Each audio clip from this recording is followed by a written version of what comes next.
Hello student, I hope you all fit and fine. आप सभी लोग देख रहे हैं हमारा अपना चैनल एजुकेट कंप्यूटर क्लासेस। तो स्टूडेंट, अगर आपको हमारी वीडियो पसंद आती है तो प्लीज़ इसे लाइक एंड सब्सक्राइब ज़रूर करें और साथ ही साथ में बेल आइकन को भी प्रेस करें, ताकि जब भी हम कोई न्यू वीडियो अपलोड करते हैं तो उसकी नोटिफिकेशन सबसे पहले आपके मोबाइल पर आए।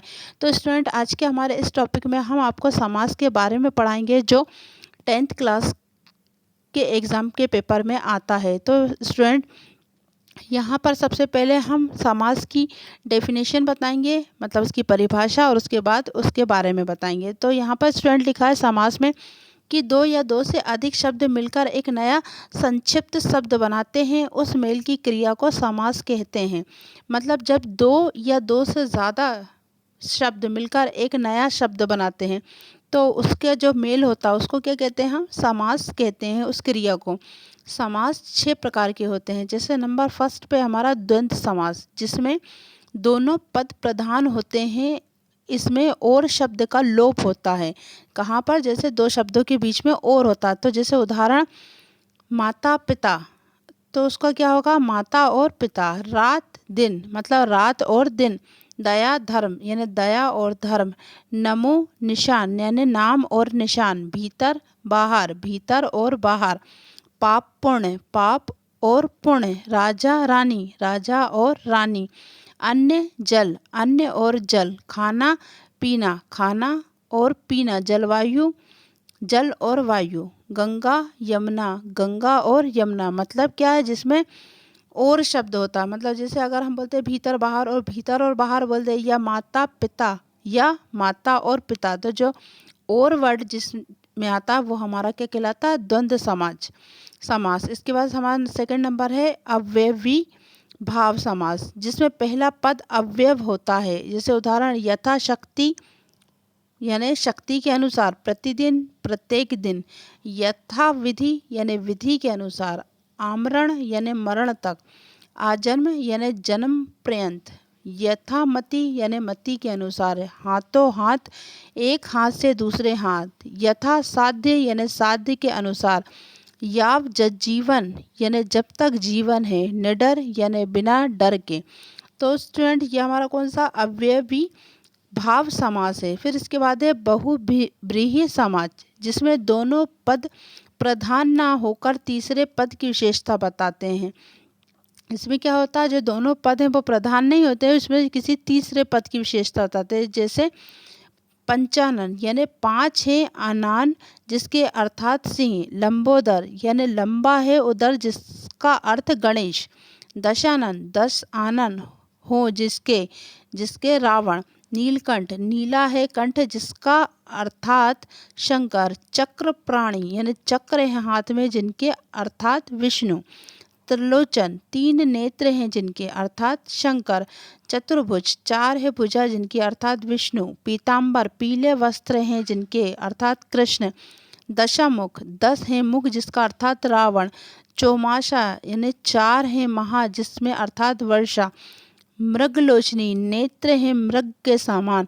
तो ये जो हमारा समास होता है बहुब्रीहि, इसमें क्या होता है? दोनों पद प्रधान नहीं होते हैं, पर जो किसी तीसरे पद की विशेषता बताते हैं। जैसे हमने यहाँ पर एक आपने पढ़ा कि 3 हैं नेत्र जिनके, अर्थात 3 नेत्र किसके हैं? भगवान शंकर के। इसलिए 4 भुजा है, अर्थात किसकी है? तो विष्णु भगवान की। तो ये क्या करते? दोनों इतने प्रधान ना होते, जबकि तीसरे पद की, मतलब इसमें तीसरा पद क्या थे? शंकर। तो तीसरे पद का क्या निकाला उन्होंने? नीला है कंठ, अर्थात मतलब जो शंकर हैं। फिर इसके बाद है हमारा तत्पुरुष समास। तत्पुरुष समास, जिसमें कारकों का लोप हो जाता है, जिसमें दूसरा पद प्रधान नहीं होता। अर्थात शोकामग्न, यानी शोक में मग्न। स्वर्ग प्राप्त, यानी स्वर्ग को प्राप्त। रसोई घर, यानी रसोई के लिए घर। सूरकूत, यानी सूर द्वारा कृत। ऋण मुक्त, यानी ऋण से मुक्ति। वर्षा के गीत, यानी बरखा गीत। देशभक्त, यानी देश का भक्त। जमानंद, यानी जन्म से अंधा। गृह प्रवेश, यानी गृह में प्रवेश। राष्ट्रपिता, यानी राष्ट्र का पिता। मुंह तोड़, यानी मुंह को तोड़ने वाली। माग्र, माग्र व्यय, यानी मार्ग का व्यय। अकाल पीड़ित, यानी अकाल से पीड़ित। तो स्टूडेंट, ये हमारा है तत्पुरुष समास। फिर इसके बाद है 5th नंबर पे कर्म धाराय समास, जिस समाज में दूसरा पद प्रधान हो या ऐसे पदों का मेल जिसमें एक विश्लेषण होता है, जैसे चंद्रमुख यानी चंद्रमा विशेष है, नीलकंठ यानी नीलकमल का विशेषण है, महाराज यानी महान विश्लेषण, चरण कमल यानी कमल के समान चरण, परमानंद यानी परम विशेषण, तपोधन यानी तप रूपी धन, मृदुवाणी यानी मृदु विश्लेषण है, चंद्रमुख चंद्रमा के समान इसमें महात्मा यानी महान आत्मा, विद्याधन यानी विद्या रूपी धन, कनकलता यानी कनक जैसी लता, नीलांबर यानी नीला है जो अंबर। तो स्टूडेंट ये हमारा कर्मधारय समास है, जिसमें क्या होता है दूसरा पद प्रधान होता है या ऐसे पदों का मेल जिसमें एक विश्लेषण होता है, जैसे चंद्रमुख यानी चंद्रमा विशेष है इसमें।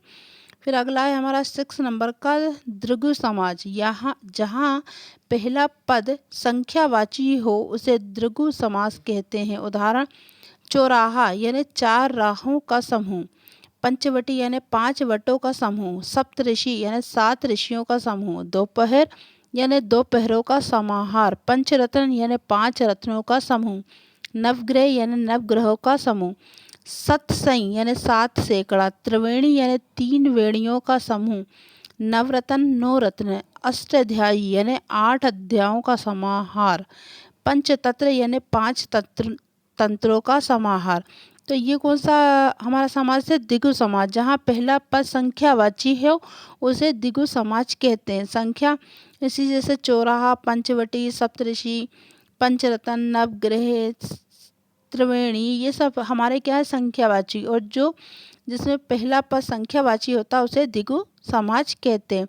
तो स्टूडेंट आज के हमारे टॉपिक में हमने आपको बताया कि समाज किसे कहते हैं और ये कितने प्रकार का होता है। यहाँ पर हमने समाज की डेफिनेशन, उसके बाद मतलब परिभाषा, उसके बाद समाज कितने प्रकार के होते हैं बोली को बताया, फिर उसके बाद उनके उदाहरण भी बताएं। तो स्टूडेंट अगर आपको हमारी वीडियो पसंद आई हो तो प्लीज़ इसे लाइक एंड सब्सक्राइब ज़रूर करें। Thank you.